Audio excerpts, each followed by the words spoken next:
You look weird. You look weird. Sure, this will pass. It's fine. Fine? Are you kidding me? This is incredible.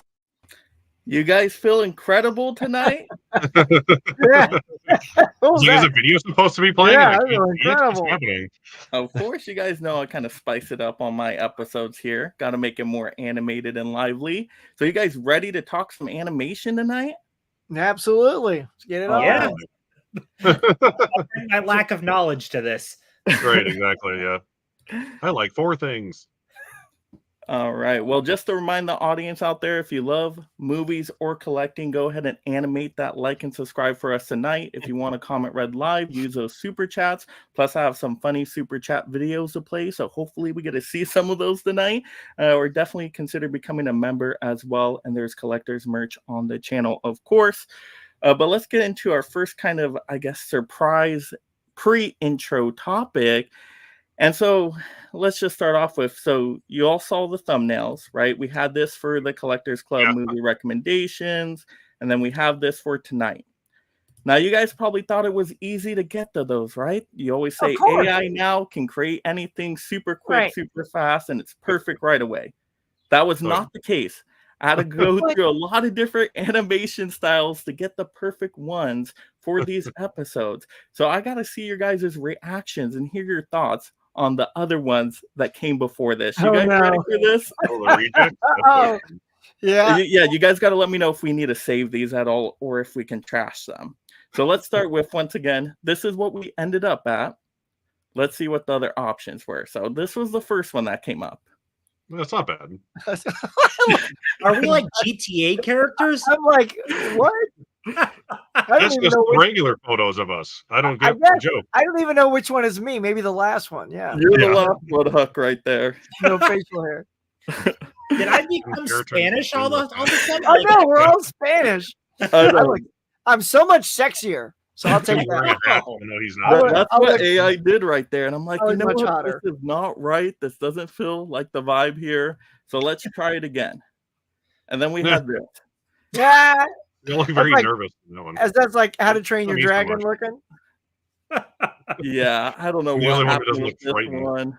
I have ponytails or pigtails. Yeah, I think Huck, they made you a female in that one. Yeah, very girly. I'll take it though. Looks cute. Tim's face though is hilarious right there. He's like, "What's going on?" Look at you two. The first two, super manly. Yeah, Tim's just. I'm like worried. What happened? What happened to us? All right, so that was another one. Still was not 100% right yet. We had this one. What the fuck? Look at Derek. So it turns glasses into weird bug. Oh my god! What? Derek with the sunflower. Mine looks. We had a fucking overall. Look at Tim. I don't know what's going on with Tim. Those are sunglasses, bug eyes. I don't know. I always look like a child. Yeah. I'm sure I must have such cute features. Well, if you think that's bad, Huck, eventually it gets worse. I promise you that. Oh, all right, so it still wasn't right yet. Okay, so we kept going. This was a little bit better. I thought this was acceptable. I mean, wonky, but not too bad. I don't get me out of that at all, but I mean, it looks like a person. He's like, I'll take it. It was better than the other ones, at least. I have a little Tom Holland thing. I look a little bit like Tom Holland with glasses. I'll take that one. But eventually we got it correct, and we ended up with this. So that's why animation style is so important for, dictating the tone of a movie or show. You got to get it just right, because if we went with another one, that would have been weird. I like how Derek looks a little cross-eyed. Oh, I said that's the first thing I said. I'm like, wow, that really captures my lazy eye because I do have one. All right, and then the one we ended up for tonight was some hand-drawn animation right there. Looks pretty good, right? Yeah. Well, it took a while to get to that one as well. So let's see what else we got. It's trying so hard. It's failing miserably. Yeah, what is that? What? My lazy eye is melting. Derek has a dog, and I like how the text is just all nonsensical. Yeah, it's all gibberish. They're like copyright reasons. We can't put any other text on there. I have Pezle Oof on my shirt because I love that Pezle Oof. So that still wasn't exactly right. Then we got this one. That was not too bad. It's better than the last one. That's actually pretty good. Necronomicon is amazing. I know. Look at that book. Yeah, that looks great. Funny. I love all the crap on Derek, though. What it turns that stuff into. I know, that's the most fun part, is seeing what it becomes of what it is. My dog is the Beetlejuice thing. And then my phaser looks like a water gun. Yeah. In that one. Yeah, that was wild. And then we got this one. Necronomicon looks like a cat. I know, it looks so happy. Mike, I always rent my movies from Pednernet. Mike's sword looks so, galactic. I know, it's like crystal right there. So like I said, it took a while to get to these amazing thumbnails we had tonight. And just when you thought it couldn't get worse enough, if you guys need some nightmare fuel out there, here is a great portrait of one of our Collector Club members.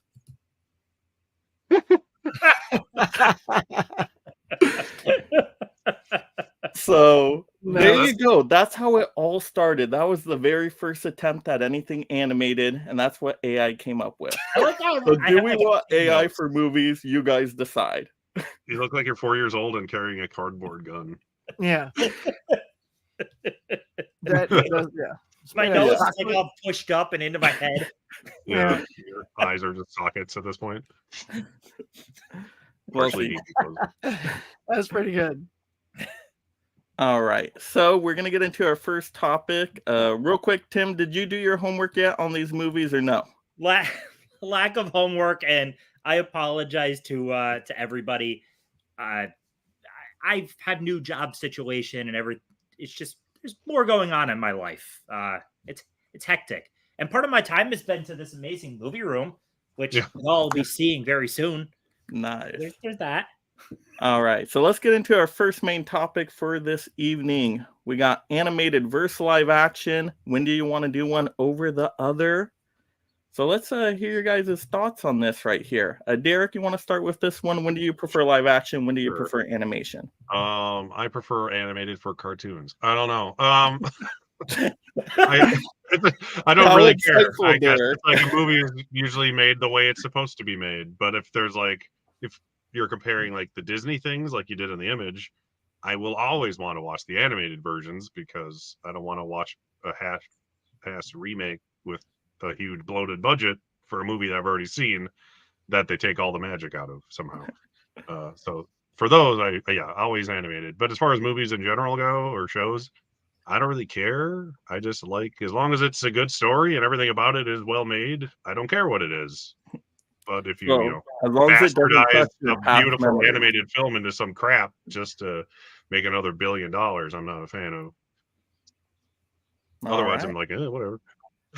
All right, I got to shout these out right now because this looks amazing for tonight, and hopefully we can keep this momentum going. But thank you so much, Dark Room Reviews, with the $1.99 super sticker, taking advantages of the super stickers out there. That is amazing tonight. I got to play something for that, right? You got to always have something. All I can say to you, Dark Room Reviews, is... What? What are you thinking? I mean, thank y'all. Come again. It's a Billy and the Clonosaurus episode. Nice. I love that one. All right, and that was not it. We have a member here, Draculina Horror, also gifted one membership to Mega Mike the Movie Man channel. The greatest gift of all, you could say. So somebody is now a member. If you became a member with that gift, shout it out. We would love to know who is the new member of the community here. So that is super awesome.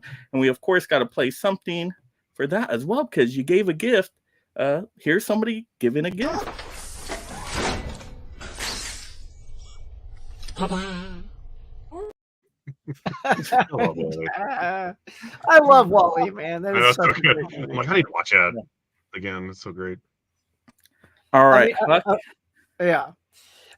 So two things. So first of all, for me, the animation, it has to like appeal to me. There are certain styles of animation, like sometimes, and I blame sort of the new crop of really twisted looking stuff, and I'm mostly talking about cartoons on TV with Ren and Stimpy. I feel like all that distorted look started with Ren and Stimpy, because before that I feel like everything was fairly, if it's animals like Disney and DuckTales and things like that, but the real distorted stuff has turned into just, Gumball, World According to Gumball, and Adventure Time, and all this stuff that's just so weird. So if the animation isn't appealing, even if the show's good, I'm out. So I have to like both. It's got to be story in. Now, as far as when I think it's better, I'm going to reference a specific film, which is Spider-Man Across the Spider-Verse, Into the Spider-Verse, all of that stuff. That is something so detailed and so fantastical that I don't think you could do that in a live action film. So when you've got a story that just goes for it, like effects wise, that's when I feel like you have to lean on the animation to do a proper job. Don't try to go live action, because you're going to have to cut stuff for budget, and then you're not going to get to do all that fantastic stuff. So I got to love the look, which I love the look of Spider-Verse and all that stuff. And then it's got to be something so big that you can't do it on a live action budget. That's my line. Yeah, that's a good point, Huck, because I don't think you could do those Across the Spider-Verse movies live action. I think animation was the way to go with it, because there's so much going on. And you can have so much going on because it's animated. You can have that attention to detail that you can't really have. Otherwise, it would just be CGI special effects that don't mesh well with the live action in the first place. Right. Yeah, and I love that one because the animation style changes throughout the movie too. So it's like a painting unfolding and changing every so often. It's awesome. All right, Tim, when live action or animation? So I'm someone that's like 9 times out of 10 or 19 times out of 20. Like, I prefer live action significantly more. But a well-crafted animated movie, like Huck brought up, Spider-Verse is amazing. So there are those animated movies that really click with me. And like, if I was making a top 50 list, like Spider-Verse might make it. Like, it's that good. But a lot of other animated movies I might, tend to push off for a long time until I'm in that specific mood. And I'm not really in that mood often. But I do enjoy like a good Pixar film or something like that. And so, is that why you didn't watch Bell, Tim? You can tell us the truth now. He doesn't really have a new job, and those shelves are fake. He's just it's all green screen. It's a curtain. Really well done, Tim. So I've been painting that to look real for the last 2 months. Mike, what about you? So I do usually prefer live action. That's my go-to. But there are some great animated titles. I mean, you guys already mentioned some of them with Across the Spider-Verse and other movies. Pixar in particular for me, I really love. Also stop motion animation. That's like my favorite animated style. So if you can do something with that, I'm like, oh my gosh, this is amazing how they were able to make this movie. Like just moving a little arm, picture. Move the arm the other way, picture, right? I mean, it's amazing how they do stop motion. So the Leica studio films are excellent. So when you can do animation really well, I love it. But when you do it super cheap, like in the sequel to Atlantis, Milo's Return, oh my gosh, it is awful. I'm like, what the heck am I watching here? You can tell there was no money spent on this. This was terrible. That first Atlantis was really good. Oh, so good. Yeah, all the Disney sequels are like a B company that never, that work on their direct-to-video stuff, and it shows. I mean, just with the animation too, you're like, how did you go such a step down with the animation? It looks night and day difference. I'm like, oh my gosh. They're all like that. Yeah. All right. So let's get into a collecting topic here, of course. Let's see. We always have a overlay for this kind of stuff. So I call this "Gotta Catch 'Em All" collectibles. So let's see what collectibles everybody caught out there. Okay. All right, Derek, you got these collectibles. I do. I feeding because I have a kid, so I get free collectibles just based on his toys. But I bought the toys, so it counts, like I always say. So, but first, these are actually mine. I got my Simpsons Treehouse of Horror pop figures, which are more or less the only pop figures I have or care about. It's like these are my Mystery Science Theater ones. They're all from a specific Halloween episode. So you got the baby, or Maggie, when she's the alien baby, and she loses her baby legs and grows tentacles, as Homer says. Great. King Homer, where he's giant King Kong holding an itty bitty wow. barge. That's Who's cool. And it's adorable. in black and white. That's awesome. Yep, Yeah, black that's and white, good. just like the show / movie. Yeah, Demon Lisa. There's a lot more of these that I don't have yet either. They're actually releasing an advent calendar this fall that I just saw that I might grab. It has like 13 little ones. Oh, I love And then- those ones. The advent Oh, calendar for Pops. Yeah, I got love a it. horror movie one for my son a couple years ago, and now it's just a Simpsons Treehouse of Horror one. Then my favorite one is the Fly Bart Nice. Fly episode where he's got his sugar bag that he's eating and a little That's drool. good. Yeah, look at the That's drool. That's my favorite one. And I grabbed my book of the movie of Aladdin just because it's a really random thing I happen to own and I thought was hilarious. But it's like a legit Disney, exactly like the movie, tells the story of the movie. I have a few of these. I have a Pinocchio one too. And they all have this adorable like artwork right on the inside. Ooh, And they're all the same. I love that. Where it's got all the characters. nice. Yeah, it's a really good design book too. The illustrations looked great in there. Mhm. There's some cool ones, yeah. My son loves Pinocchio, and I have this. I've shown this off before, but I got to show my CED when relevant Oh my god. because a lot of people don't know what the hell they are. Look at I was that. just about to ask, what is that? Is that a laser disc, a vinyl record? What's going on with that? CED disc. So it's like almost like a floppy disk with a movie in it. So it's like a plastic sleeve that you put into the machine, and it clicks in, and you pull the plastic part out, and there's essentially a record on the inside. But the record is like extremely fragile. That's why it has a plastic case. They didn't last long for a reason.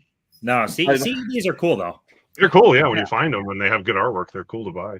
It's that my was like- first time hearing of them though, so I learned yeah? something new today. I'm like, what is Oh that? yeah, there's some Yeah, great these- videos on those that really show you. Yeah, like it's like a laser disc. You just buy it for Like a how couple big hours. is the machine? Because you would have to have something Oh, quite it's- large to get Well, that it's like in there. it's like a laser disc player size. It's like Yeah. a laser disc player Mm. size because yeah, it's this wide and the whole thing goes in there. Wow. Yeah, my friend had one. I remember he had Indiana Jones on it, and I was like, "What the hell is this thing?" When I was like 8 years old. It was already irrelevant by then. Look into it; they're fun. I have 1,000 plushes, but this one was the closest to me. It's a little Sleepy Rex from Toy Story. And instead of touching any more of them, my wife will be mad if I don't at least show them. I'm gonna do this, see if it works. That's my load-bearing pile of Disney animated stuffed things. If I move one, they'll all fall, and so will the roof, so I can't.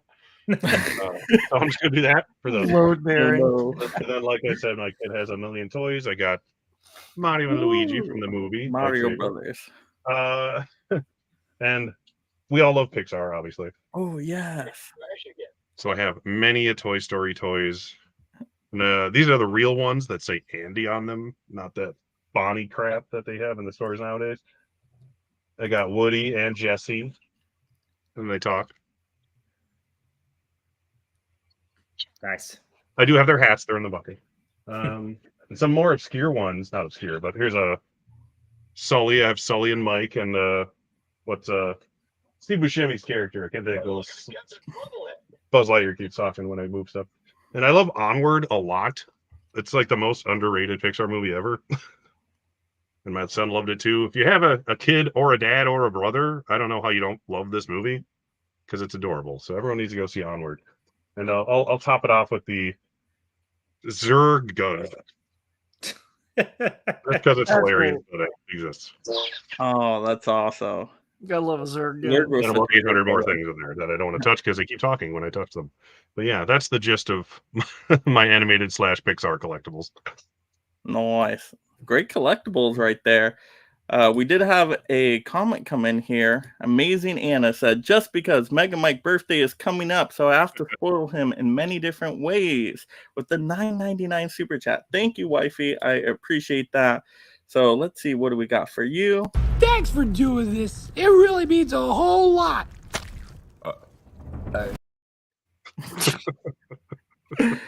Who plays that marshmallow? Oh, wow. Oh, my gosh. It does not stop on this channel. We got Tiana Loves Movies in here with the $13.99 super chat. Thank you all so much, Tiana. You are awesome out there. Collector Club's #1 fan, of course. Let's see. I'm running out of videos for you guys. I did not plan on it getting this popping tonight. So let's see what we have out there. We will find something. Let's see. Let's see if we have any more animated ones. No, we don't actually, but it's okay. We will give you the one we already did. Why not? Let's go. Oh, actually, no. Let's do this one. This is a good one, too. What a wonderful day! That's There's animated. CGI, right? That's close enough. That counts. That works. Okay. Well, there we go. Thank you so much again, Tiana. Really appreciate it, and really appreciate everybody else in here tonight, of course. All right, so let's go to Huck here. I know Huck always brings the collectibles. All right, so the first one I'm going with, and yes, Funko's gonna have a big appearance tonight. So growing up, I loved the Super Friends. So here's the Great Hall of Justice Oh, nice. with Batman there. Adorable. So love, just so cool. I also have a I didn't dig it out because it was packed away, but a Christmas tree ornament of the Hall of Justice that plays the whole theme song to the cartoon. And Derek, you're gonna love this. Oh, Duff, man. Is it? I love those figures. They're so cool. I used to have a handful Let's of see them. if he's got the quote. Those So, figures were brilliant, though. Love it. Seriously. Oh, great. Interacting Now he's with gonna all the keep- stores and stuff. I was going to keep pouring beers over here. All right, so there's a TV show from Matt Groening, not Simpsons, not Futurama, but Derek. Disenchanted. The other one, I don't like it either. So I've got Bean there. Let me make some room here. And then it's still in the box. We got Lucy. Oh, yeah, Lucy's funny. All right, and then the other ones, of course. You got the King, King Zog, and Elfo. So yeah. Remember, Billy West Elfo. plays Elfo, right? Billy West Does he do? I don't know if he. I know he's somebody. he's like the wizard guy and stuff. I don't think he plays one of the main ones. Although Bender plays King Zog. Yeah, that's right. Yeah, I need to All rewatch right, that. now, speaking of, I'll stay in that family. Got a can of Slurm, Nice. Slurm's great. You just reminded me of something I have to show. and inside the can of Slurm, I'll go get it. Those inside cards. the can of Slurm is a deck of cards. That's Oh, awesome. wow, that's I love cool. that. I love see, cards wait. and Futurama. There you go. Oh, So it's Oh, got- nice. Thanks. So, King yeah, Omicron Slurm for is hilarious. I Chinese. love Slurm. Let's see. All right, you guys know I am a Star Trek fan. So Star Trek Lower Decks. There's this little dude here called Badgie. who is in the holodeck, but he comes sort of sentient and he goes after our crew members and wreaks havoc. It's very funny.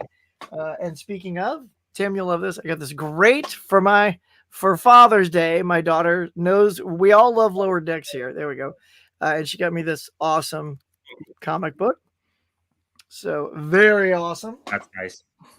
And finally, and these some of these may resurface in other ways. And then of course, lobby cards from Heavy Nice. Metal. Oh, cool.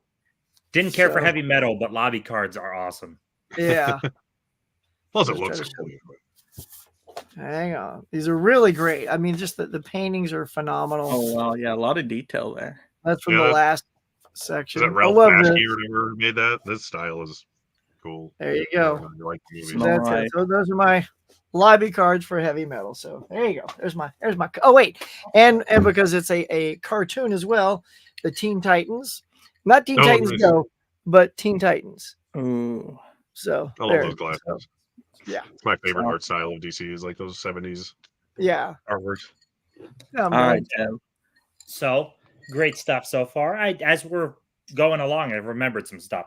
So I'm not a Funko guy too much, but this Oh, Up yeah. House Funko is quite possibly one of the best Funkos I've seen. Nice. I don't like with a lot of Funko, they'll get like all wacky with their proportions and stuff and Funkoify it. But this is actually a pretty dang good representation of the house. So I really love that one. The balloons are just That is exaggerated. excellent. I like that. We have the ship. Oh yeah, damn. I have the same thing. I forgot Yep. about that. It's a cool collectible. It really is. I That's dig a that. great one. I love that ship. I'm going to talk Family Guy later, but what's cool is Oh, signed by Seth MacFarlane. Oh, cool. what? Yeah. Was Got that one of box. those Barnes and Noble things where you found this? Yep. Really? Oh yeah, just signed copy. Yeah. Nice. Oh, And that is good. Mike will appreciate these. I'll start with this one first. Oh, nice. This isn't this is like legit heavy. Like these are like $100. It's got all like lights going on and stuff like that. So we got the regular Pokeball. They make a ton of these too. Like every type of Well, ball. I'm glad I didn't bring my cheap ones to show. And then the Great Ball. Oh, funny. Ooh, that's cool. Yeah, these things are like you could throw them at someone's head and knock them out. Like they're that heavy. Tim, I like how when right. you open the lid, that they rise up. Like it's got a little spring. Is there a little spring in Oh there? yeah. Look how it comes up. That's nice. Yeah. Yes, they are very, very cool. So we got those two, and like I said, there's probably like 10 different ones at this point that they put out. Oh, nice. I was gonna say, are those ones from McDonald's until you showed it? No. All right, so let's see. We got different collectibles here. We'll start with the Inside Out 2 cup. There you go. Got that for seeing the movie. So have that. And then let's go with some. Oh, these are awesome. I think this is only the second time taking these out. These are the Disney movie fan club, like fancy smancy pens. Oh, nice. So there's a lot of different ones right here. So yeah, very cool. Wow, that's really good. Yeah. Yeah, I don't really hardly ever take those out. We gotta have a giant Pikachu. A big giant one. Let's see. We have Majin Buu from Dragon Ball Z, my favorite Dragon Ball Z character, because he turns people into chocolate and eats them. That's awesome. That's awesome. All right, let's see. Then my favorite animated film, Nightmare Before Christmas. So we got Oogie Boogie and Locke. Let's see. We got more here. So let's get this bag of stuffies out. Got Side Duck. We got Detective Pikachu. What is Side Duck? You don't know It's Side Pokemon. Duck, the little Another confusion Pokemon. Pokemon that's all like Oh, it's goofy. Pokemon. All right, yeah, that's out of my wheelhouse. Huck, you don't know your Pokemon? You only know it because of Smash Brothers. Not only do I not know my Pokemon, I don't care. Yeah. Same. Well, come on, Mewtwo. He's a legendary. I know. My daughter loves it, but it has not been Walking passed eyes, on. just like all those AI pictures of us. Ludicolo. Come on now. This is awesome. All right. What else do we got? Got the other 100 of them. I have a lot of different plushies, but that's the only ones I'll show. Yu-Gi-Oh! boy. I love Yu-Gi-Oh! So this is the Blue Eyes Ultimate Dragon. One of my favorite fusion monsters from the game. All right. And then where did I put it? I had it around here. Oh, yes. Over here. Oh, no. I had it. My Yu-Gi-Oh! Binder from when I was younger. I loved playing Yu-Gi-Oh! That was just my go-to trading card game. So I won't show you guys all of them, but you guys can just see a few right there. Nice. You guys ever play any Yu-Gi-Oh! Out there? Pokemon, Magic the Gathering, anything like that? I play a lot of games, but I never played card games like that. No trading card games? Oh, man. That was the thing. We would go to the local stores and have tournaments on the weekend. Super fun. Yeah, and then autographs. Tim is not the only one that has autographs. I do have my Freakazoid. Oh, that's amazing. That's awesome. That's by really cool. the Freakazoid voice actor. And also, I think I do have, was I able to get the picture in here? Let's see if I have it. Yes. So you guys see the proof of it at WonderCon. There we go. So it's legit certified right there. That is I'm really guessing cool, you're though. never gonna wear it. No, never gonna wear it. Just gonna hang. I still need to hang it up. Actually, now I've got a bunch of wrinkles. Let's see. I think that was everything. Yep, I think that. Oh wait, and I actually a couple more things. Inside Out 2, of course, popcorn bucket with the cup. You gotta have that. Yep. And then I didn't even take these out, but we have some Disney Movie Club pins. Did you guys get these for doing your Disney Movie Club orders, like the little free gifts they were giving out? I got one. I got the Yeah. Ray from Okay. Princess and the Frog. Oh, nice. Your favorite movie. But yeah, there we go. I think that's all the collectibles. I'm like, I didn't want to do too much. I could have kept grabbing plushies and pops. I have like thousands of those. I'm like, that's overkill though. We don't need to do that. Got to keep the show moving, Mike. Show a variety of things. All right. Well, speaking of keeping the show going, we are now going to go to the animated attic. And you can see some little animated Easter eggs in there, of course. You guys see those? I got the frogs in there for you, Huck. Little Princess and the Frog. I do like that. Frogs look good. Animated Batman, some Buzz Lightyear and Woody. Yeah, see, there we go. All right, so an animated attic. We're going to give you guys some recommendations here because that's what it's all about on the channel, recommending you guys some movies to go watch. We're going to give you one family animated title, so something the whole family can enjoy, not just for the kiddies, but the parents can enjoy it as well. And then we'll do one adult animation. So probably the kids shouldn't watch the adult animation on these, I will say, especially a heavy metal down there, right? Yeah. Well, don't give it away yet. Well, Huck, you started. You started. Huck, you ready to go? Now that we know your pick, recommendations. All right. Well, I'm not going to start with that. I'm going to start with the family one first. Okay, so the family film that I am picking is Titan AE. Nice. Ooh, I don't know if anybody's heard of this film, but is Don Bluth. So, okay, Don Bluth used to be with Disney, and Disney was kind of going downhill. It couldn't, like, it was doing like Rescuers and things like that. I mean, if you're a fan, that's fine. But, you know, they weren't really capturing the magic until they came back in the scene with like a Little Mermaid. But Don Bluth left, and he wanted to do just dynamic stuff. So he did stuff like Secret of Nim. Everyone's probably familiar with that. That's one of his most popular. There was some games like Dragon's Lair and Space Ace, which that was his animated style. So you could, you know, move the joystick and it would decide the cartoon for you. Of course, American Tail with Spielberg, All Dogs Go to Heaven, stuff like that.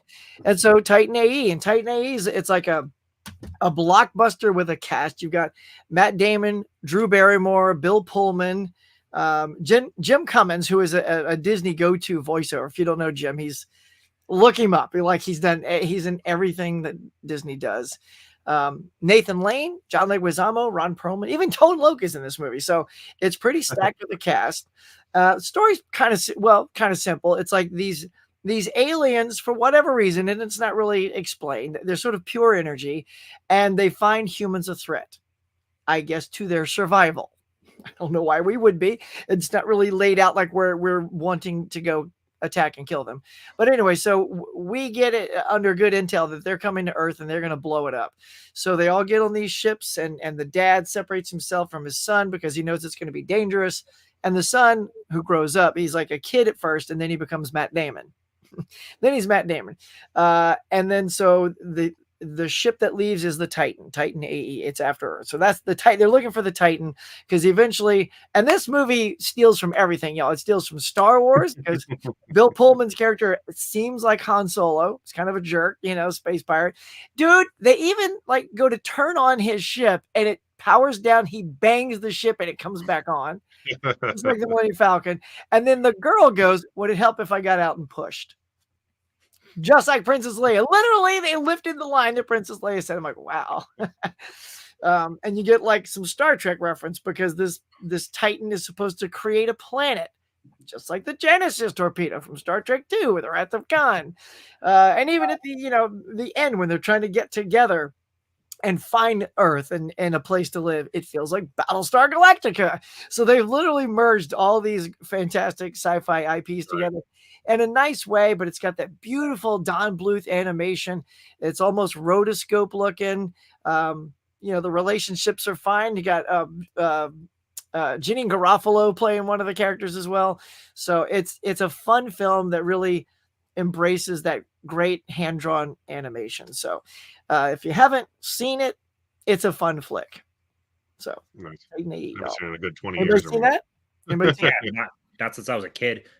Yeah, right. Exactly. It's not like I mean, it's good though. It's been a while, and this, by the way, and it's only on DVD, I believe, and this thing is loaded, so it was really nice looking at some of the making ofs. There's actually like I guess a making of that showed up on Fox Kids, and it was showing kids the making of. I'm like, oh, that's great. They didn't shoot it and edit it for this because it was already done for the network. So that's kind of cool. That's funny. It is a cool looking movie though, yeah, and it has a lot of CG stuff mixed in with it too. It was one of the Yeah, movies like that era where everything, all the backgrounds and stuff were CG and. Well, that's one of the great things too, that making of, they talk about things like all the ships, the aliens themselves, which are pure energy. That's all CG. When they're carrying guns and stuff, that's all CG inside the hand-drawn animated characters. So it was a really daunting thing. And then there's these ice crystals that come at the end where they, the shards explode. It's really cool. All right, now the next one is not family friendly. Tim, I know you weren't a big fan, but I rewatched it again like today, and that is heavy metal. So I don't think you can get more adult than heavy metal. And may I say, this 4K is freaking. Tim, did you watch this on 4K? Did you stream it? No, I watched the 4K. Wow. I mean, I don't know how you weren't blown away by the sound. The sound was. I put it on Dolby Atmos, and it was freaking. It's the best I've ever heard. This I hadn't watched it yet. The sound didn't make up for me not being interested in the movie. Yeah, I know. Well, and that's the thing too. It's not for everybody's cup of tea at all. But I love the music in this. It's got okay. So I want to like brag about this thing. Whoops, the camera. All right, hold on. It's okay. Huck's animating right now. Everybody, it's a process. Hold on. Oh, there it is. I have to go to the other camera. Yep. I tell you, if I just bump this one cable, it loses its mind. So in heavy metal, so this film, it's got a lot of pedigree behind this film. It's multi-animated by different people, and it's written by 10 different by people. So you have 10 different directors. There's like 11 producers, 12 writers, right? The music is composed by Elmer Bernstein, who is been doing stuff since 1951, and Ivan Reitman is one of the producers, right? So Ivan, of course, Ghostbusters fame. I guess there's a time when people become like a team. So you got Spielberg and John Williams, you got Tim Burton and Danny Elfman. I didn't realize it till researching this, but Ivan Reitman and Elmer Bernstein have done tons of stuff together, like Ghostbusters. Let's see what else. Trading Places, Stripes, Meatballs, even things like Airplane, like he's done so much stuff. So that's incredible. You got voices from mostly SCTV. So you got Eugene Levy, John Candy, Joe Flaherty, Harold Ramis from Stripes. So again, there's those connections. John Vernon from Animal House that Ivan Reitman worked on. So there's these connective tissues from everything that they've worked on. And some of the writers like Dan O'Bannon. So this guy wrote Alien, right? And Return of the Living Dead, things like that. So people would know his style. And Bernie Wrightson is an artist who did a lot of art conceptions, like on The Mist. So if you love The Mist, he did that. Ghostbusters, a lot of DC animated TV, The Faculty, Galaxy Quest. So it's tons of talent in this thing. And the premise is this green orb called the Lochnar is the connective tissue, because it's an anthology and they're trying to figure out a way that they can animate 5 or 6 different shorts, blend them together and tell one story. And so this green ball is supposed to do that. I know, Tim, you're like, nah, that ball did not do that for me. And it's chock full of this incredible rock and roll soundtrack. So because I grew up with that soundtrack, the more I watched it again, those songs were I was kind of rocking out while watching it. So I know that's another thing too, Tim. Like if you didn't grow up with that soundtrack, you're not going to hear those songs and then suddenly start having those memories. There's nothing. I've listened to tons of rock and metal. That had no bearing. No. I mean specifically this soundtrack with these songs, because I connect these songs to this film. Hearing them has me enjoy it a little bit more while I'm watching. Yeah, because I was thinking I listened to plenty of like Blue Oyster Cult. Oh yeah, I know you're into that. Yeah. So this Lochnar takes you through all these different, adventures and if you're into that kind of thing, check it out. If not, I'll probably be the only one, but there you go. I mean, look, Mike said it's got to be like an adult movie. It's full of nudity. It's got gore. It's got action. It's disgusting at times, and it's like totally sexy at times. So if you want an adult movie, there you go, heavy metal. Get it on. Yeah, I think it's decent myself. I think it looks and sounds great, but I'm not a big fan of anthologies. So it's so loosely tied together, it kind of loses me. But I think the first story is actually the most interesting. and then it kind of goes downhill. That's after the taxi driver, right? Yeah, I taxi thought that driver's was first. really interesting. I'm like, oh, where's this story gonna go? And then it switches to a different story. I'm like, wait, what the heck's happening now? They lost it. That's funny. Yeah, taxi drivers first. But yeah, definitely very adult for sure. Lots of nasty in there. Right. That's what it's most famous for. All right, Tim, what do you got? All right, so we'll start off with the family, and I am going to go with Paranorman. I really Nice. enjoy Leica as a whole, and I think my favorite Leica is actually probably Kubo. But I watched Paranorman, probably the last of their stuff. Like, I only watched this for the first time like 2 years ago, maybe something like that. This movie is so freaking good. It's like an animated version of The Sixth Sense, kind of. It's a kid that can see dead people and communicates with them, and no one else. Everyone thinks he's lying. He's just fibbing that he sees the dead people. But it ends up because he sees the dead people, he's able to confront this witch that wants to pretty much end everybody. And there's a big showdown towards the end. So it's got big epic set pieces. There's tons of jokes galore that is clearly aimed at adults. Stuff that a kid would have, it just go right over their head. But it's also got lots of family in it too. It is a blast. The animation style is great, just like all Leica movies. It's up there and probably neck and neck with Kubo. I mean, seriously, it's crazy. Coraline, Kubo, Paranorman, all amazing. Box Trolls, it doesn't compare. But it's freaking fantastic. Have you guys seen Paranorman? Oh, I love that movie. Oh, yeah, that's my favorite out of all the Leica movies. It's the only one I think I've watched more than like twice. I actually haven't seen that There one you yet. Coraline was my first time last year, and I loved Coraline. I was almost going to pick that one. Cool. You will definitely dig Paranorman. It's so fun. But like I said, tons of adult oriented jokes in it and stuff. And there's like I said, a big epic showdown at the end. It's really cool. It's a fun movie. And you got references to other horror movies in there. Yeah, like Friday the 13th and Halloween and all of that. It's great. Yep. Yeah. If you like horror movies, you'll like it. Which Oh yeah. Oh yeah. I was super impressed with Coraline. We all watched it as a family, even with some friends, and everyone's like, God, that was really good. Like I didn't really expect much, and it was stupendous. So so I picked that one up at I think Big Lots for $5. So I can't wait to see it. Oh, dive down the Leica train and watch Kubo soon enough. Kubo's so good. I got that one too. Yeah, I gotta see that too. They're all good. Yeah, I don't have a problem with any of the Leica films. They're all good and great. So. Next one for my adult, not quite as adult as Huck went with Heavy Metal. Not enough titties. But I am going to go with the Bob's Burgers movie. This is a PG-13 movie. The TV show it's more aimed at adults than kids. I kind of got my balls busted a little bit on the last stream where I said I kind of like movies based on cartoons and stuff to be just kind of like long episodes.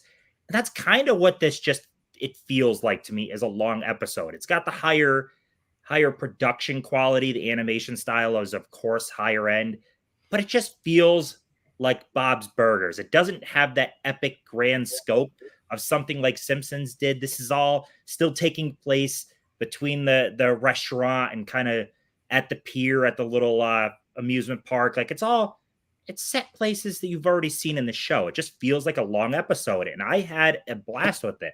Bob's Burgers is super fun. It's one of those shows that like I started watching it and I was like, this show is stupid as hell, and stopped for a while. And then I doubled back on it and something about it just clicked with me. I'm like, I dig this. I like this animation style. I like this comedy. So yeah, I mean, if anyone likes the show, check the movie out. If you don't like the show, I can't imagine you're going to like the movie. Yeah, that's definitely true. Well, I didn't actually see the show at all, and I saw the movie in theaters, and I loved the movie. The movie was great. You even got musical numbers in there with really catchy songs. So the show does that too. So like, I'm not saying you can't like this if you've never seen the show, but it's hard to imagine you liking this and not liking the show. Like this is literally the show an hour and a half long. Like the show does musical numbers all the freaking time. Yeah. Everything about it. This is just a long episode of the show. Yeah. So, every Tim, episode I think has a song at the end of it. so with that, because I've never seen any of the Bob's Burgers, if I watch the movie first, will it get me into the show? It could be a good intro. Because a good movie stands alone, hopefully. Yeah, it does stand alone. Knowing the show will help you appreciate a lot of the characters more. Like there's a lot of characters thrown into this movie that don't have context behind them just watching this and not watching the show. Like, sure, you know that this is their name and this is kind of who they are, but the show has, years of context behind those characters. No different than Simpsons just showing someone in that has been a big part of the show. You throw them into the movie, like, fans are going to know that character. New people are going to be like, oh, that's just a character in the movie. You know what I mean? You'll get more appreciation watching the show with it. That's what I think, at least. It's a good show, yeah. I've watched a lot of it. So. All right, Derek, what do you got for us? What am I don't have both of them, but for some reason, the first thing that pops in my head for family ones that a lot of people either don't know or forgot about is a animated live-action mixture movie. Who Framed Roger Rabbit? I'm just kidding. That's great. Osmosis Jones by the Farrelly Brothers.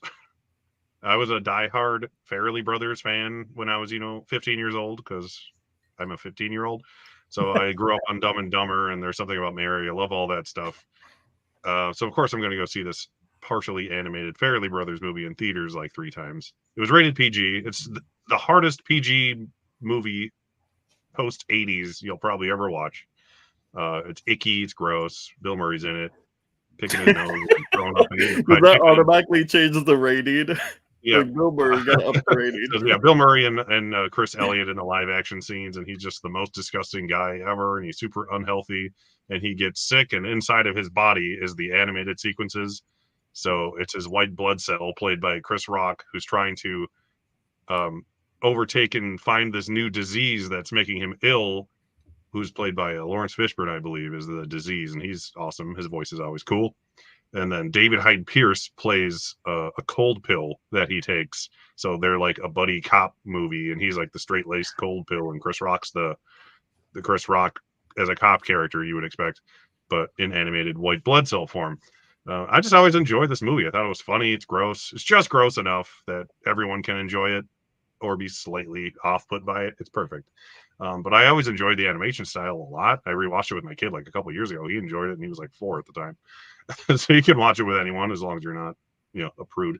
But yeah, it's just a movie that needs to be forgotten completely. That really needs to be recognized. I feel not like it's like a masterpiece, but I always really, really liked it, and I used to have the DVD, and I've rewatched it at least a dozen times in my life. I think it's pretty solid. So if you haven't seen it and you like Farrelly Brothers comedy, or at least Chris Rock or animated live action mixture movies, and you haven't seen it, give it a try. I think it's fun. It's a little bit harder to find DVD too. Mm-hmm. Yeah. Oh, Osmosis Jones is Chris Rock's character, by the way, if you're wondering why the hell it's called Osmosis Jones. And for my adult one, like Timothy, I went with one of my favorite shows turned into a movie, and that is the South Park Bigger, Longer, and Uncut film, now on 4K, for everyone to buy.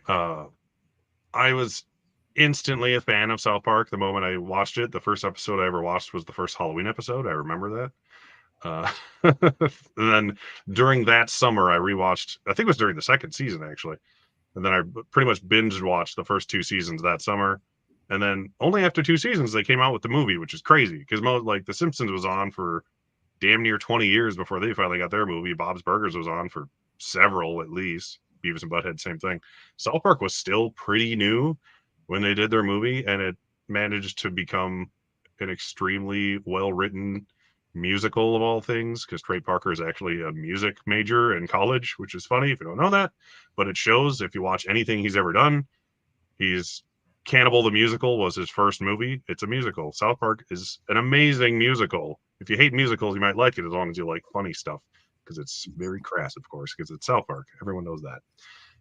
But of course, he went on to do Book of Mormon, which won a bajillion Tony Awards for him and others as well. But yeah, if you like musicals and South Park, you're gonna love it. If you don't like musicals and you like South Park, you probably like it enough.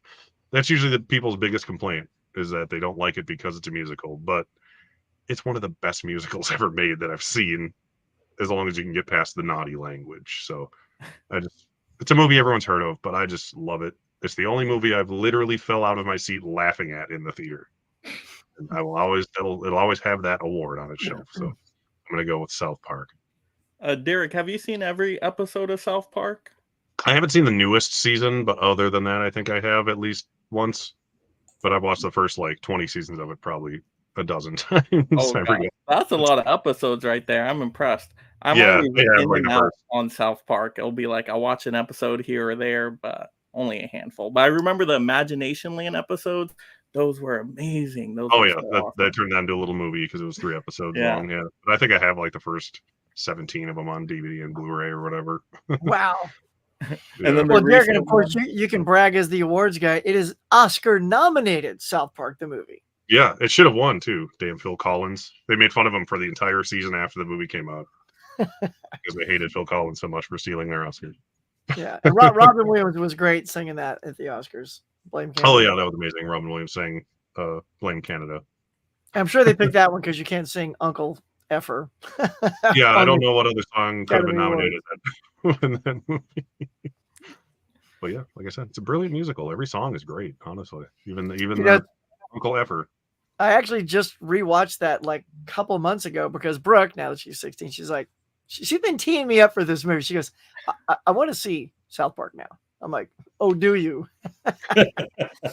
So we did. I'm totally unfazed by any of the words, language. It was all fine. She was cool. I'm like, you're a little too comfortable. Is what I'm thinking. With all this stuff, like, why are you not more shocked? I'm glad you're not, but why aren't you more shocked? So she's got the internet. She's seen worse. I mean, I was 11 or 12 when the show started, I think, and I was 14 when I saw the movie in theaters, and it was great. Yeah, I love how that show just taps into what's happening in the world too. So it's very current. Like the Pandaverse stuff was great.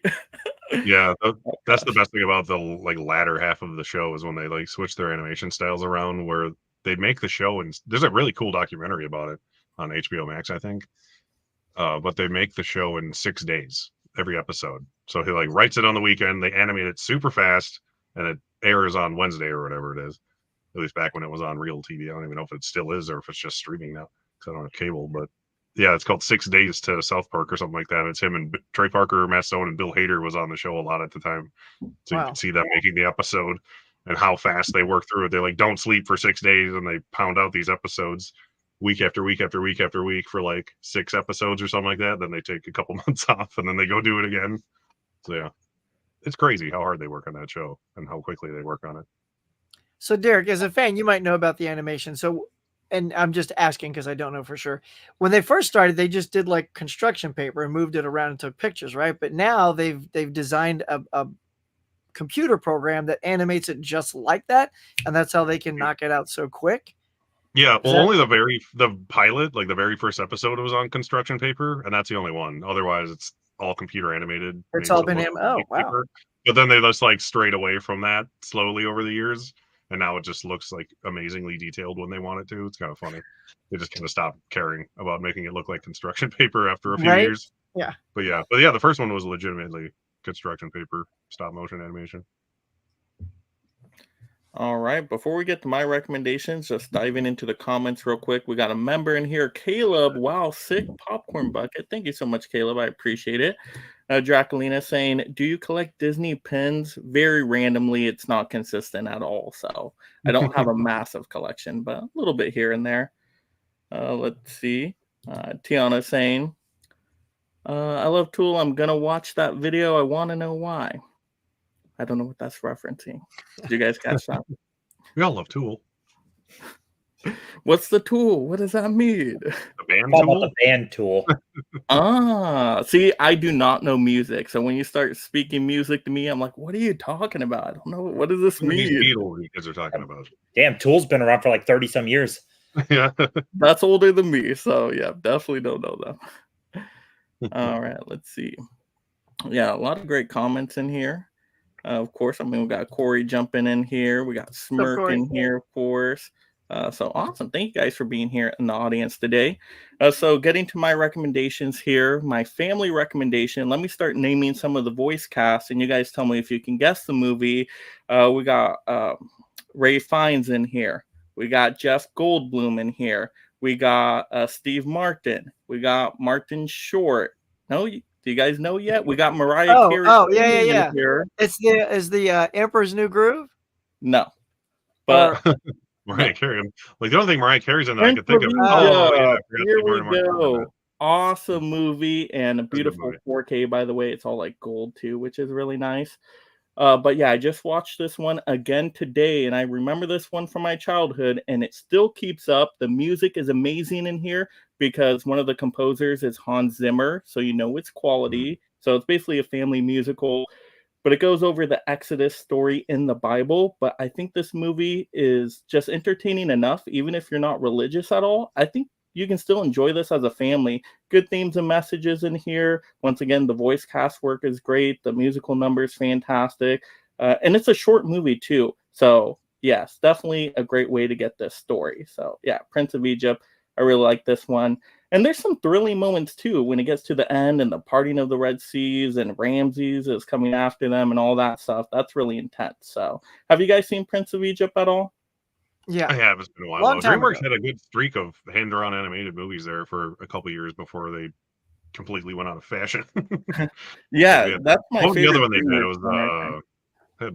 had Brad Pitt in it and someone else who was like the two guys. I can't think of the name of it. But yeah, the one they did either right before or right after that was good too. Not good enough to remember though, apparently. But yeah, that one's great, and I was just so impressed seeing they got so many famous people for that voice cast. You wouldn't necessarily expect it, but yeah, it was awesome. Everybody kind of just put their heart and soul into that movie, so really like that one. And once again, it's a short runtime too. So instead of watching, a 4-hour 10 Commandments, which I absolutely love, if you're on a crunch time, there you go, Prince of Egypt, and the whole family, perfect. Watch it. All right. And then let's go with adult animation here. Oh, and I forgot to show some collectibles. I don't know why. Okay, Pokemon badges right here, by the way. Forgot to show these. But anyway, so adult animation. Oh, and another collectible for adult animation, little scorpion right there in the case still. So that's cool. But yeah, we're going to go with Mortal Kombat, Scorpion's Revenge. Look at this. This is a cool cover too. It's like very embossed as well. But if you haven't seen this one, I highly recommend it if you're into Mortal Kombat at all. This is the best Mortal Kombat story ever told on screen. Yes, better than the 90s one in terms of story. I still like the 90s one just because I like live action more. So just gives a charm with the characters playing them. But the story itself, if you're just looking at plot point by plot point, this is more true to the game, you could say. So the story here is perfection. But if you guys don't know what Mortal Kombat is, you got these different realms. You got Earth Realm and Outworld and Nether Realm, and they basically compete in a tournament called Mortal Kombat. They fight to the death, and hopefully they don't get taken over by losing 10 Mortal Kombat tournaments in a row. So you got your awesome characters in there, like Liu Kang and Johnny Cage and Sonya Blade. And their voice cast is great in here. They have some good lines of dialogue. Johnny Cage is hilarious. I was laughing nonstop when he was talking. He still has that kind of witty charisma about him. So I really like that. And the animation is really cool here. And like I said, this is adult animation. So this is a hard R, tons of blood and gore. It even goes into X-ray mode when you're seeing some fighting scenes and like zooms in on the bones and the muscles, which is really cool. But you're seeing heads ripped off and limbs popping off and ripped off. I mean, there's tons of blood everywhere. And this has more blood than the new Mortal Kombat movie. So if you're going for Mortal Kombat blood, this has it. It is brutal, but in animation, of course. But I love the Mortal Kombat story. Totally fantastical with all the different power sets and creature designs. Like Goro is awesome in this one. Shang Tsung. I mean, just a great cast of characters right there. But yeah, it's Mortal Kombat story. You know what you get with it. But like I said, best Mortal Kombat story ever put this screen. Even though I like the 90s for the nice cheesiness of it all. Have anybody seen the Mortal Kombat animation titles at all? I should No, watch them because it I does like sound good. that a lot. I was literally playing it earlier with my kid, and he loves it now too. So I'll watch it with my Oh, 6-year-old if it's that violent. He loves that's it. so good to hear. Yes, I love Mortal Kombat. That's my favorite franchise of all time. Like video games go to. That's what I grew up with. I will say Scorpion's Revenge is definitely the best one, the first one out of their animated line. After that, the sequels go downhill, and the last one was pretty bad. Once you get to the Johnny Cage 80s one, they just went off the rails with that one. But the first was really good. Well, I'm glad you said it went into X-ray mode. I thought you said X-rated mode. I was like, wow. Oh, Yeah, no, they do that in the X-ray mode. X-ray mode. I thought No, heavy metal was bad. there's no nasty in there. You don't see, any body parts in that way, you could say. But there's tons of blood and gore, a lot of language. So characters are swearing up a storm in there. But that's what makes it R there. Yeah. Nice. I should watch those. Oh, yeah. Especially that first one. That first one, Derek, I think you would really, really like. But there we go. Those are my animated recs right there. Let's see. Oh, yeah, Dell. See, Dell is saying Scorpion's Revenge is awesome. See, I tell you, it's good stuff. Yeah. Actually, let's do like a review of the Johnny Cage one too. It sounded pretty funny because the character of Johnny Cage is just entertaining because he's just a jerky movie star guy. So, oh man, I love his story. Just a down on his luck Hollywood actor trying to get back into it, prove himself. It's like he's the Rocky of the Mortal Kombat characters. I love it. But oh yeah, Ben Grin saying I remember the Mortal Kombat Saturday morning cartoon was not good. Yeah, Defenders of the Realm. Yeah, it was pretty bad. I agree. I watched it once, I think. But that was fun. That was a fun one. Just to the look of it all. All right, let's see what we got next. I know I got an overlay here, of course. Now we are going to be talking same TV time, same TV channel. We are talking some animated TV shows here. So we're going to just talk about some animated TV shows we loved and recommend them to you guys if you guys haven't seen them before. So let's go Derek on this one. You got some animated shows you love besides South Park out there? Yeah, I mean, obviously, I've talked about Simpsons forever. I got my wearing nothing at all Ned Flanders shirt. I don't think I've shown that to the actual people watching yet. Yeah, well, watch my channel. You know, I love Simpsons. I have Simpsons related videos where I rank random things. I show my beer glass collection, which I didn't grab today just because they're glass and I don't want to break them. But other animated shows, I love the old like Warner Brothers shows. I never liked Disney animated shows that much. Like I'd watch DuckTales when I was really young, but that's about it. Otherwise, I'd watch like the Batman show a lot, which I won't go too much into. X-Men show, of course, which are brought back, and I still need to watch the new season. But I love like Animaniacs and Tiny Toons and Freakazoid, which I'm glad you have the Freakazoid shirt because no one remembers Freakazoid for some reason, probably because it only ran like 2 years or something. But it was the most random, stupid superhero show, and I always loved it. It was always really weird, and they always nice. Yeah, see, I don't even have it. It's so funny. It's like it's one of those shows I forget exists, and then I just pop in my head randomly, and I'll laugh for 5 minutes because I always love the guy in the background whose neck was like in every shot. Like he'll just randomly be placed in the background of every episode, and I'll laugh hysterically.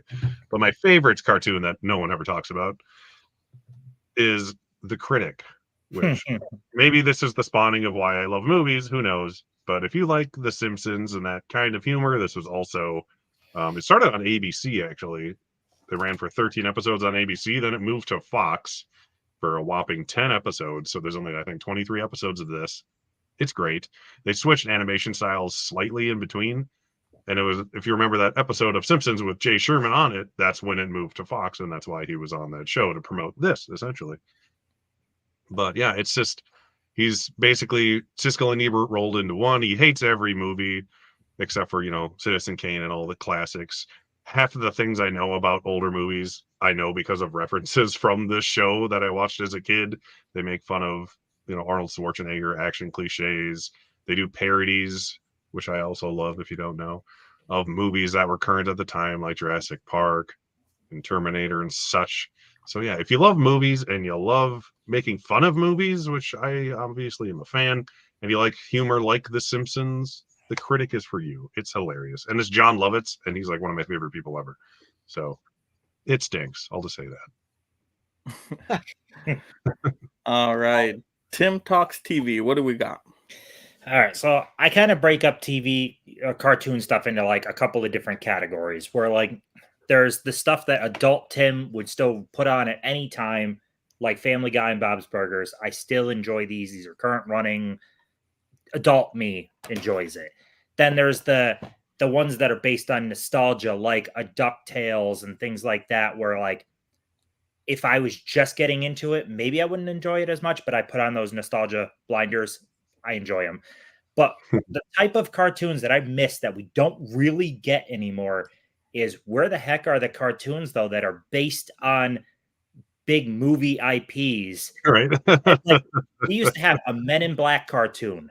That was a blast. There was a Godzilla one. There was a Back to the Future. Oh, yeah. Real Ghostbusters did really well. That's probably one of the best one that. Yeah, that's a good one. Yeah. But there was a Mummy cartoon. Does anyone remember that? Oh yeah, there was. Yeah. No, not at all. What? Yes. Yep. There was Jackie Chan Adventures. That was I love that one. That one was great. The Talismans. There was what? Teen Wolf, Ace Ventura, Mask was already shown, Beetlejuice. What happened to this genre of cartoon? All the time. Even Dumb and Dumber had one. Yeah, RoboCop. RoboCop had one. Oh yeah, RoboCop. Didn't Rambo have one? Rambo might have. I didn't see it if it did. But yeah, the 80s into the 90s was a plethora of these type of shows that some of them would only last like 13 episodes. Some might be 20 some episodes. But I miss this type of cartoon, and they don't seem to exist anymore. They're going the other way now, Tim. They're going shows the movies. Yeah. There was something about, like, I love the Men in Black movie, and there was something about watching the Men in Black cartoon and still getting to continue those characters on in animated form. It was fun. The Godzilla animated show, completely irrelevant to the movie, but still a ton of fun. Like, I don't know. I miss these cartoons, and I would like to own a bunch of them on physical media, but a chunk of them don't even exist on physical media. Now that you mentioned that, I do have the pilot episode of The Mask on DVD out there because I bought it. If anyone still has it, the older Back to the Future box set, the trilogy box set, one of them actually included the whole cartoon in there, the whole series for it. Yeah, it was one of, I forget which one it was. It was the 30th anniversary release or something, right? It was like the one I didn't have. Yeah. Because I had the 25th anniversary Blu-ray and then the 35th anniversary 4K. It's the one in between that had the cartoon. Oh, Johnny's right. I forgot that Bill and Ted had one too. Yeah. Oh, yeah. Yeah. What happened to these cartoons, man? I want more of them. Yeah, I want those, and I want action figures made out of horrible R-rated movies. Like the Toxic Avenger I used to watch all the time. I had Toxic Avenger toys. Great stuff. Toxic Crusaders. So Tim, in that Back to the Future set, are the cartoons on Blu-ray or is it just the DVD set? They're on a Blu-ray in SD, I think is how it is. Oh, okay. Yeah, it's not HD. They're basically bonus features. Gotcha. Oh, okay. A little missed opportunity to not remaster those for HD, but yeah, that's cool. I mean, you'd be happy they're even there. At least you get them. Yeah. All right, Huck, your TV shows. This is great, Tim. It's just like you're saying, like nostalgia. Like I guess there is sort of like two ways to look at cartoons. Growing up, for me, it was Saturday morning cartoons. Before you cats had it all 24/7 on your Cartoon Network. You had to Right. get up Saturday mornings and plan. Like you had three networks, really, ABC, CBS, and NBC, and you had to pivot back and forth. Using the TV guide, where you wanted to go. And if you found like maybe you went this way and it was a repeat, then you could go back to a different network and watch a different show that you were, unfortunately thought you were missing. But then, that's the beauty of cartoons, not also having tons of episodes because they would just rerun the heck out of like 2 seasons. Yeah. So like, for example, growing up, one of the ones I grew up with was Johnny Quest. Nice. I freaking love Johnny Quest because when this show came out, they wanted it to be like it was a primetime show. So the music in this, it's top drawer, man. It's like the music, sound effects, the artistic design. Now they were sort of restricted in the animation because like it'd be sort of like a pose and then the mouth would move or just the arms would move. But the layout was exquisite looking. You know what I mean? Like it had detail in it. And they did as much as they could for the budget they had, which is why this is only 1 season long. So it had a stacked cast, like Timothy Hutton was Johnny Quest. Oh, funny. Yeah. Right? Young Timothy Hutton played Johnny Quest. And it's like an action adventure thing, like a James Bond, like this kid goes on adventures with his buddy Haji and his dog Bandit, and Race Bannon's kind of like the James Bond in it. He would teach them like how to fight and all that kind of stuff. And Dr. Benton Quest is his dad. There's no mom. There's no mention. We don't know where mom is. We feel like maybe mom's passed away or something, because I don't know if she'd appreciate the boys always getting in danger. But just a super fun. I wish there were more seasons of this, but nice that it's on Blu-ray. Speaking of, I'm happy whenever things that we love get the upgrade. So that's cool. And and after that, more modern stuff, like you were also saying in the 90s with like X-Men and The Tick. I always loved The Tick and things like that. But more recently, I'm appreciative because it's an IP that I love, and it's the only series in that IP that the whole family watches, and that is Star Trek Lower Decks. And this is honestly, I can tell you, if as my daughter as the example, you don't have to watch any of Star Trek to find this funny. It's just extremely well written. It's hilarious. The animation's fantastic. The cast is really great. You got Jerry O'Connell from Jerry O'Connell from Stand By Me, Jack Quaid from The Boys. And it's just in season 4. If you've never seen any, there's one episode called Caves. If you want to watch something, drop dead funny. It was absolutely hilarious. So, because that's one, and even my daughter goes, no one watches that show. I'm like, it's because you're cooler than they are. Because I will also say, Lower Decks is great. I love that Lower Decks, especially early on, because I'm not as caught up as you. I think I made it through 2 seasons, maybe. I think I still have to watch like 3 and 4, but it really put forth the red shirt. Like they'll poke right at what red shirt means in Star Trek world. It was very meta the way it would poke at a lot of different things about Star Trek. It is a lot of fun to watch. Yeah, if people don't know, obviously the term Lower Decks, the main cast. So these characters here, they're basically, the people that do the work on the ship. You never see who the workers are. So they're sort of under all the main people. And they're just the dynamic, the voice talent. You feel like the voice talent are friends. Like there seems to be a chemistry just in the voice talent alone. So nobody's checked it out. Check it out. It's good. I'm glad you've seen it though, Tim. Because literally, I don't know anybody that's ever seen it. No, it's solid. I think I got through 1 season, and it's definitely the best out of the new Star Trek stuff that's on Paramount streaming. So if you're gonna go Paramount streaming, go Lower Decks over like Picard and all that other junk. Oh yeah, I can say that for sure. It gets better. I'd say season 3 is the funniest it's been. 4 is about to come out in August, and then they said they're going to stop it at season 5, which I don't think they should say that. I think they should just wait and see if they want to stop it. So they already said it. No more after season 5. They've already said. I'll take 5 ahead. They can actually plan to end it, which a lot of shows never get the chance to. Yeah, I will always take a planned ending though versus just running until it's like, it's not doing any well anymore. Yeah, Swamp Thing after I don't even think episode 1 premiered yet, and they're like, "Yeah, we're canceling the show." Do you think anybody's gonna watch that thing? Well, that was part of Zaslav's whole like cutting everything Warner Brothers, right? I think that was so. But you still say that though until at least let the season finish.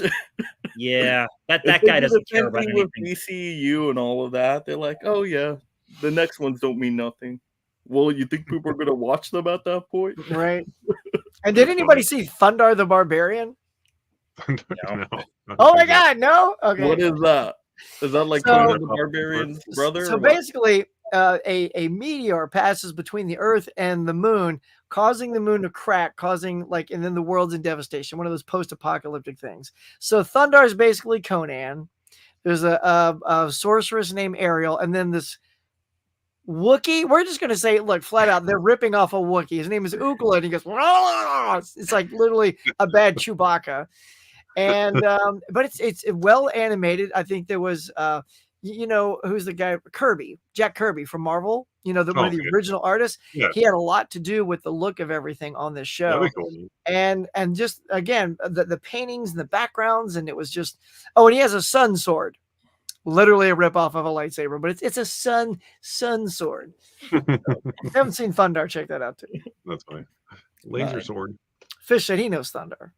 Nice. Yeah, I've probably seen it, but like at least images of it. I Don't should remember have it it down here all. somewhere. Remember things like Thundercats and stuff and things of that nature. Mangul saying, what about Brave Star or Captain Planet? Oh yeah, you used to watch Captain Planet all the time. 13 Ghosts of Scooby-Doo. Yeah, Scooby-Doo Mansion over here. It's somewhere. I can't find it. It's around. It's around. All right. So I don't collect too many animated shows. I only have a couple here. So you got the Batman animated series from the 90s. I used to love this thing. Great characters in here. I mean, you got Mark Hamill playing the Joker, which was like the best voice ever. But you also have a Harley Quinn introduced in here. Like Harley Quinn did not exist until this show. Now she's such a popular character. So we have the show to thank for Harley Quinn. So that was pretty awesome. I will say when it hits, I think it's the 3rd season, something changes. I think it's the animation or something gets a little wonky there, but I know something changes at one of the seasons where it goes downhill a little bit. Do you guys remember that at all? Because I remember that they looked a little. I remember Joker looked a lot different for some reason. Yeah, and that's like when I stopped watching it as much. When I was they younger. changed how the characters look, and I'm like, what's happening? Why are they doing this now? So that kind of irritated me. And it only ran, I think, 3 seasons, if I remember, something like that. I think there's 4. Is it just 3? Is it 3? Really? I know it's pretty short, either 3 or 4. I know it didn't have many seasons at all. 4. At least it's like 4 volumes of the DVD. But yeah, I just rewatched Mask of the Phantasm like a week ago. It was so good. That one's great. That came from the show. Also, there was a Mr. Freeze one as well called Sub-Zero, which is pretty good too. So the movies were excellent as well from this. And then just all the other superhero shows out there. You had Justice League and Teen Titans, and those were always really fun. So I appreciated those. Of course, you got your classics with, Bugs Bunny, Looney Tunes, and all that. And just such recognizable characters. I think in a special feature on here, it was saying Bugs Bunny was like the most recognizable character of all time, which I thought was really interesting. So that was cool. You got him in like Space Jam and all that stuff too. For adult animation, I'm a Family Guy person too, so Family Guy is what I'll turn on if I have 30 minutes to spare now. But other than that, I don't watch too much animation now. But when I was a kid, it was all Nickelodeon stuff. So like Danny Phantom, you got Hey Arnold in there, all that type, Jimmy Neutron and Fairly Odd Parents, all that type of stuff. Those are good. I love Fairly Odd Parents. Real Monsters, Rugrats. Oh yeah, and then the Rugrats got older, and they had a Rugrats movie in Paris, right? Yeah, those are bad, but the show was good. All right. Okay, so next up here we do have, which I kind of already alluded to, live action to animation. So we're going to talk about a live action movie we would like to see get turned into an animated show or animated movie. So turning something live action to animation. All right, Huck, what do we got for this one? Let's see. Oh yeah, I know. I was like, what did I have? Oh, by the way, I found this. There's Thundar. So if you guys want to pick it up, it's part of the Warner archive. So super funny. So the one. So yeah, we talked about like what would be a cool property or character or franchise or whatever that you'd want to see animated, and I picked The Rocketeer. I think Dave Stevens' character is really very cool. Some of the original artists, it's a very, very vintage style animation. And how would I like to see it? It's funny, Mike, because you just brought it up. There's a couple of styles. One is actually Batman the Animated Series. When they first started, I believe, the reason it looked so cool is they would animate on black paper instead of white paper. And that's why it had such a great, dark, rich color palette to it. That would be super fun. And also, I loved Iron Giant. So I love that film. And that was directed by Brad Bird. So what I would love to do is if I could like sort of manifest this, it would either be animated similar to Batman or animated like Iron Giant, where it's got sort of that nice, great hand-drawn animation, but like maybe when the jetpack goes on, that's CGI, or, a lot of the planes and the dogfights and the effects are all done with CGI. So there's a nice blend, sort of like Titan AE. So I'd love Brad Bird to direct, someone to like do a little wish list here. and maybe to play the Rocketeer character Cliff, either Ryan Gosling or Matt Damon to play the character. The girl Jenny that was played by Jennifer Connelly in the movie, I'd go for either Emily Blunt or Emma Stone. Figured Tim would like that little Emma Stone there. And the bad guy, I already loved that Timothy Dalton is the bad guy. Like, I'd almost have Timothy again. So good. Yeah. But if I wanted to update it, I'd say Mark Strong, who I really liked from Shazam movies, as the bad guy. Mark Strong's always really solid in everything he does. And then playing Howard Hughes, I love J.K. Simmons, right? You know, That would be good. so yeah, I think that would be a lot of fun to see it animated like that. Brad Bird, if you don't know, besides that, he also directed The Incredibles, Ratatouille, and one of the Mission Impossibles, Ghost Protocol. So the guy's got some good skills. So that's my pitch. Really good. Yeah, Rocketeer is great. That would be really fun. Yeah, I feel like it's a perfect IP. It's like a superhero kind of thing, and visually it would be stunning. Yeah. Like the Phantom. They did a Disney Junior show. Only one season of The Rocketeer. It doesn't count. Who knew? It was Disney Junior. Vision right here. This is going to be a way different take. Well, we also we're talking an animated movie too, right? I thought yeah, absolutely. more than a series. So yeah, there you go. That's my pitch. All right, Tim, what do you got?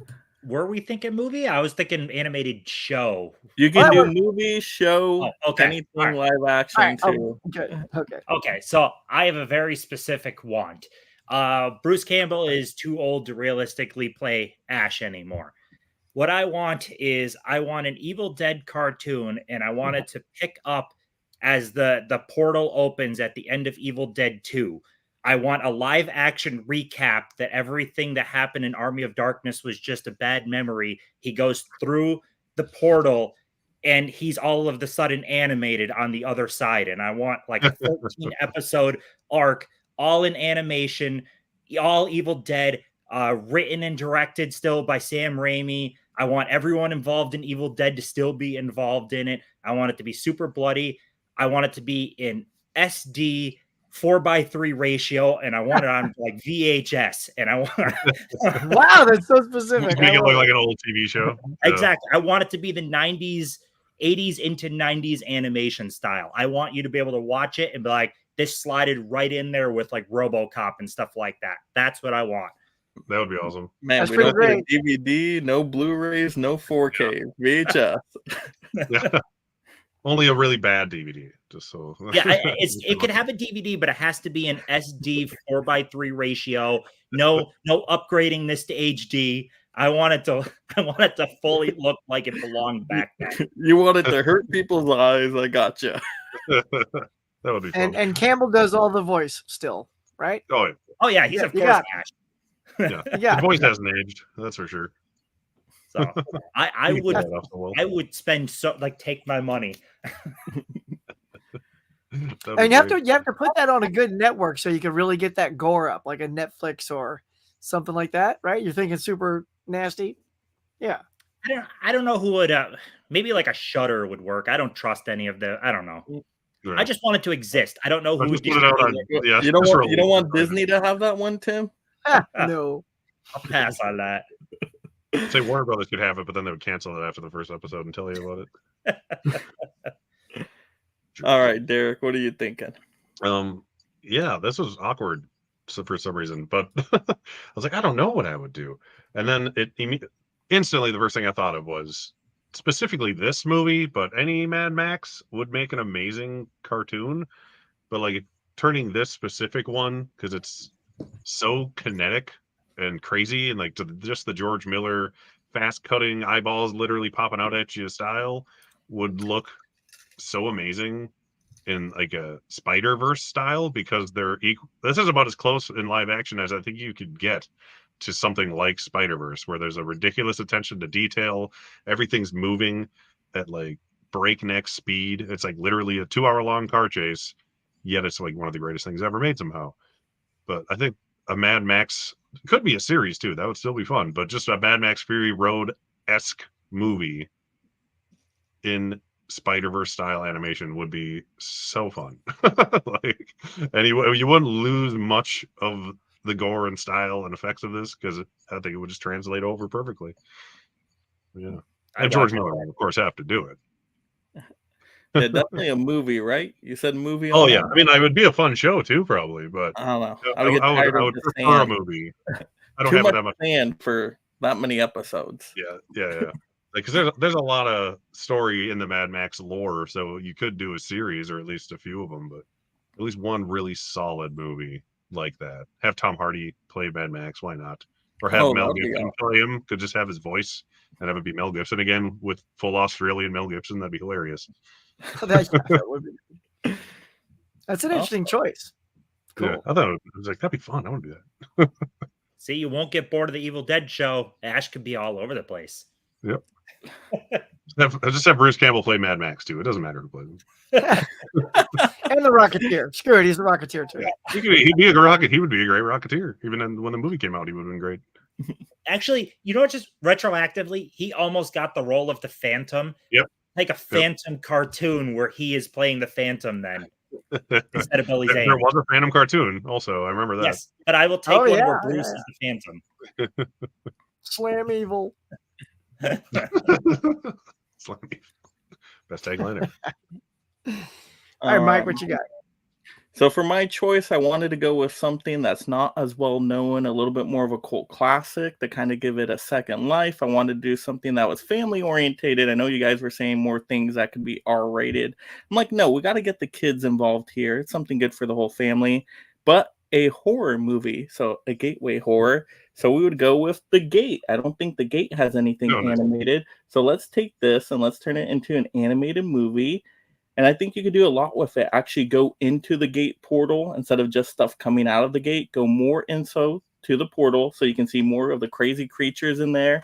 And I know you guys like Bruce Campbell, so this dead guy can come back as Bruce Campbell. Why not? That turns into a little gambling guys there. Yeah, let's go. But I think it would do really well with some really good animation because the effects in here don't really keep up to today. They had a really low budget, so a lot of them very wonky now.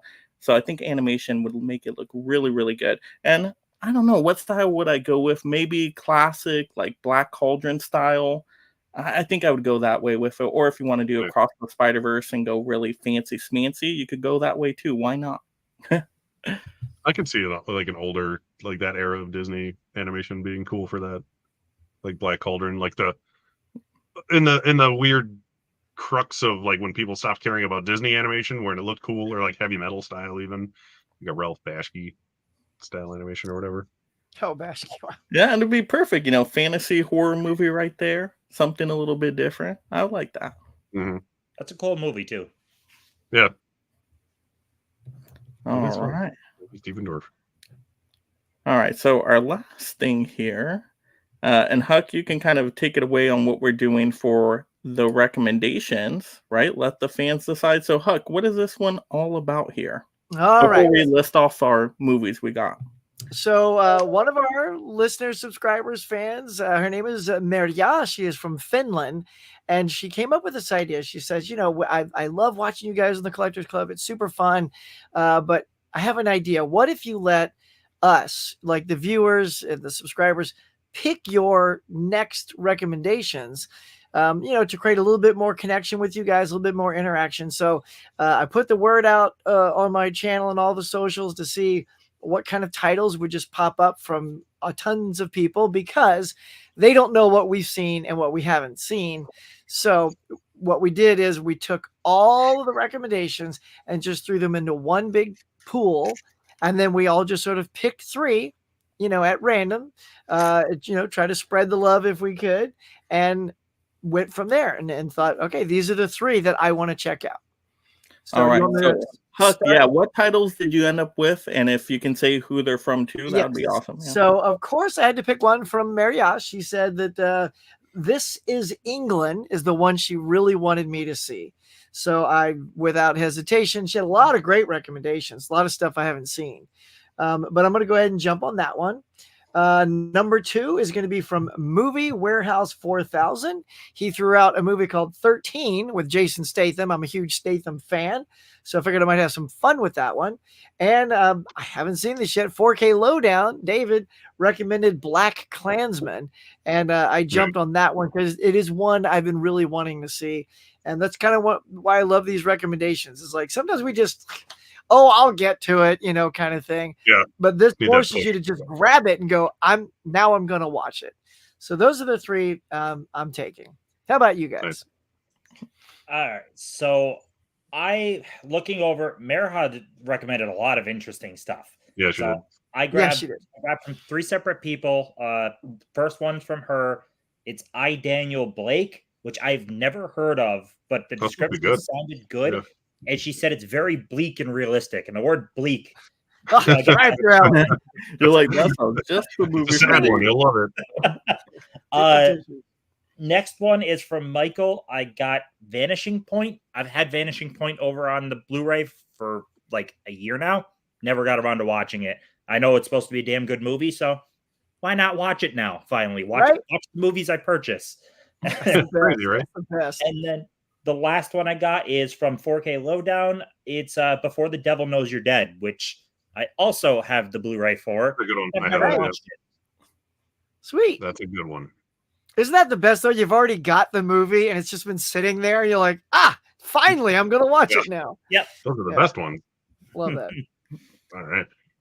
So I also took one from Merha. I'm gonna go Brian and Charles. Because I remember seeing the trailer and it looked really weird and hilarious.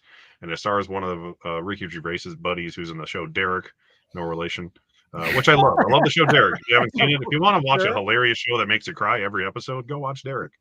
But Brian and Charles look funny. It's about a weird guy who makes a robot friend. Right up my alley. So I definitely want to see that one. And Movie Warehouse 4000 recommended a lot of weird, gross stuff like Cannibal Holocaust, which I've seen and I like. But he also recommended The Green Inferno, which is inspired by Cannibal Holocaust, and I own it. So I was like, hell yeah, I need to watch Green Inferno. So Screen Factory I've had in my pile that I haven't gotten around to. So I'm going to watch Green Inferno finally. I even have the poster out there on the wall that I got from them. And Dave Paul, I'm going to do Serpico because somehow I haven't watched Serpico and I need to watch more 70s like Pacino movies because, I'm honestly not the biggest Pacino fan because I haven't watched his best movies, I think. So I'm excited to watch that finally. Nice. Serpico's a good one. Yeah. All right. So my picks here, I did choose from 3 different people. So first up, 4K Lowdown. Gotta go with Men of Honor. This one looks like an interesting kind of courtroom drama of sorts. And it's streaming on Hulu, if Google told the truth. So that's a plus. That's always a plus. Next up, we got from Dave Paul, Interview with the Vampire, which I have not yet seen, of course. So it sounds interesting. A vampire horror movie. Who knows? But it's also streaming on Tubi, if Google told the truth. So that's another plus. All right. Next up, we got from Eli Cortez, Requiem for a Dream. This is who's the main guy in here? I always forget. Jared Leto. Jennifer Connelly, right? It's Jared Leto, Jennifer Connelly. Oh yeah, Jared Leto. Jennifer Connelly is in here. Yeah. Ooh, a lot of her is in Now I'm like so happy now. Oh, I wouldn't get excited though. It's not an excited movie. This is a movie you would recommend to Tim. Just so you know. Yes. I don't mean the royal you. I mean you specifically would recommend this to Tim. Yeah. Wow. That's so it's true. great though. It's a great movie. Well, anyway, it's supposed to be streaming on Tubi, so that's how I chose these movies. You're in your Tubi. I think so. Hopefully, they're still on Tubi unless they disappeared. That happens sometimes. Isn't an Interview with the Vampire like 2.5 hours or something like that? That's going to be rough on Tubi. Gosh. 4 hours. Let's I know, go. right? There's a show. He's not Avatar as long. Yeah. Interview with the Vampire is good though too. It'll still be shorter than Killers of the Flower Moon, so you're okay. All right. Well, if I can get through Operation Petticoat on Pluto TV, I can get through anything. So. Right. All right. Well, there we go. That was our recommendations for next time. So that's going to be super fun. So that's going to be on Huck's channel, right? So get excited. Yeah, that'll be on my channel. That'll be like about mid-July. So be looking out. It'll probably a Saturday. So whatever that second Saturday, probably be on the lookout for that. And then the full episode will be near the end of the month. And how we're going to do that, I'm not sure. I figured it's sort of up in the air, loosey-goosey. I kind of like it. Nice. Anything else, Huck, you wanted to promote or shout out? Let's see. I can't. Let's see. I was just on. Well, yeah. Well, I mean, I was just on Fans of Something show. We played the Rotten Tomatoes game. That was actually super fun. So if you missed that, go check that out. That was super fun. Yeah, and just coming up on Tuesday morning, I got the Morning Mug where we just talk about Hollywood news, box office breakdowns, and new releases. So stop on by and check it out. Also, I dropped a swap meet video today, so that was fun. Check that out. All right, and then Tim, the question that's on everybody's mind: when are you watching Belle? We'll see. It doesn't matter anymore. The show's over. At this point, I'm not committing to anything. He's gonna watch Ninja Turtles first. You didn't even put mine up. Come on, there it is. Let's get real. He's gonna watch that first. All right, what do we got going on, Tim? So it's probably gonna be wet. Oh my god. There it is. It's probably going to be Wednesday, but I'm going to have a 2024 room tour video. So I'm excited. I'm excited. I love watching those type of videos, and I'm very happy. It's actually going to be three rooms that all connect with each other. So it'll be a 3-room tour. I'm excited for that. So probably Wednesday. Is that live, Tim, or are you going to pre-record? Oh, I'm going to pre-record it. Okay. Yeah. Just how crazy you were going to be. Like, let's go for it. Huck, whenever you got a threesome going on, Tim has to pre-record that. That's too much for live. He said 3 rooms, so you know. Amen. I would have thought that. Okay, good. That's gonna be great. Can't wait.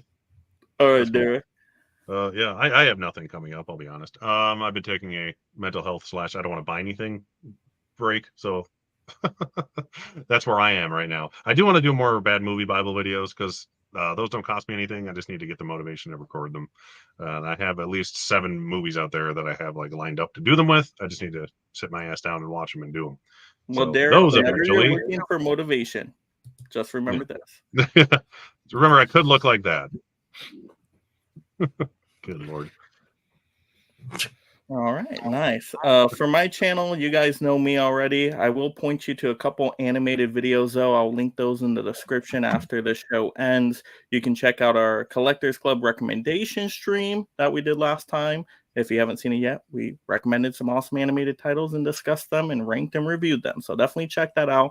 Then I'll also probably link a couple videos to just animated rankings and their videos I've done maybe a year or 2 years ago. We'll see how they hold up, but that's for your animated lovers out there to enjoy. But yeah, there we go. Have a great night, everybody. I will shout out, of course, our members on the channel. We have to do that. So let me shout them out here. And thank you so much, my mega membership supporters. If you love talking and collecting movies, consider joining the Mega League of Film Fans through memberships to support content creation while gaining access to perks like shoutouts, exclusive videos, and future topic choices.